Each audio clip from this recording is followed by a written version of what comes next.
Hi guys, it's Mary Ellen Newton, and I am one of the professors for your strategic communications class.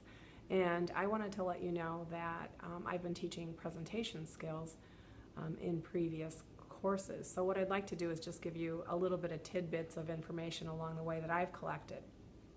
First is a quote. According to most studies, people's number one fear is public speaking. Number two is death. Death is number two.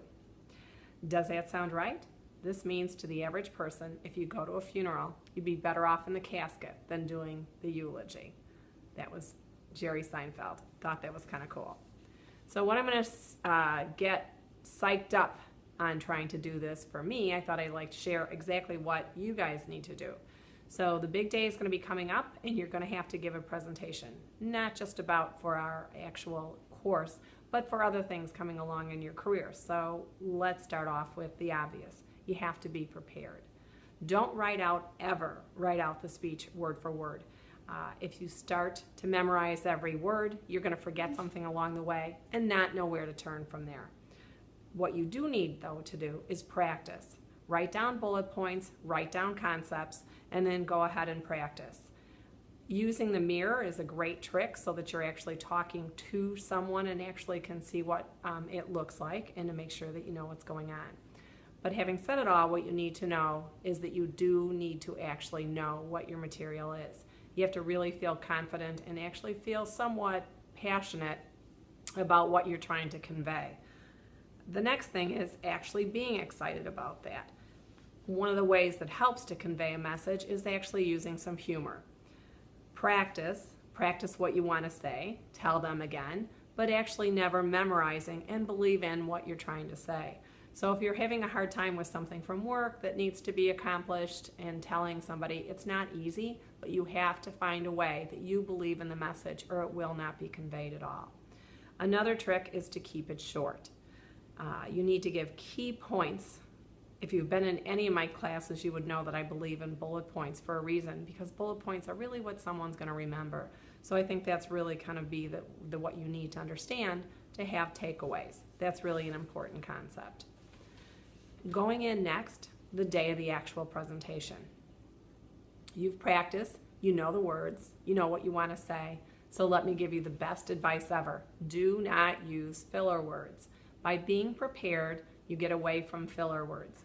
The ums, ahs, well, it's like,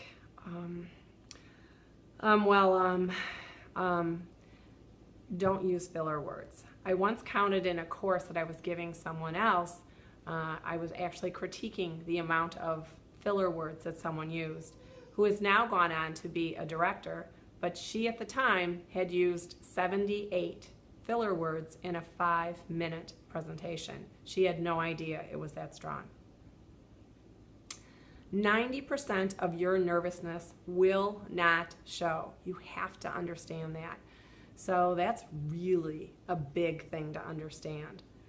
Fear, some insecurity actually is good. Why? Because you will not be complacent. You will actually have adrenaline on your side, so you will actually use that to your benefit and you won't come off so boring. Sometimes people come too complacent about what they're talking about and they are boring.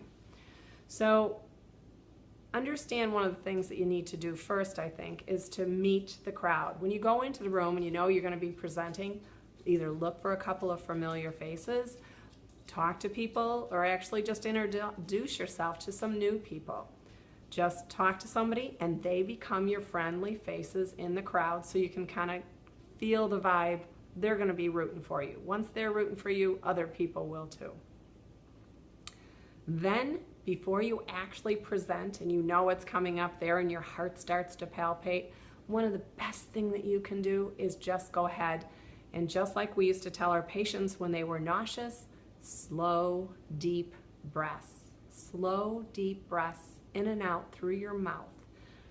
Nice and slow, working from the diaphragm, actually gets your whole body to react in a way that brings down your blood pressure. That is huge. So you just take those deep breaths, 5 seconds or more with that deep breath in. It will really make a big difference on how you're going to feel about it afterwards. Some adrenaline is good, so much so that you can't even think is not the way you want to be. So then the last part of it is never apologize. So you stumble, so you bumble. You just go, oops, okay, and keep going from there. Humor is good, but don't go, oh, I'm really sorry. I'm sorry. Never apologize. Just remember, you prepared for this. You know what you want to say. So the big 3 is know what you want to say, so you tell them. That's the beginning. Then in the middle of the actual thing, go ahead and tell them again exactly what you're trying to convey. And then at the conclusion, tell them what you just told them. And then you're done. And you got this. You are rock solid because you've also listened to all the other videos and everything out there so that you are prepared. You guys got this.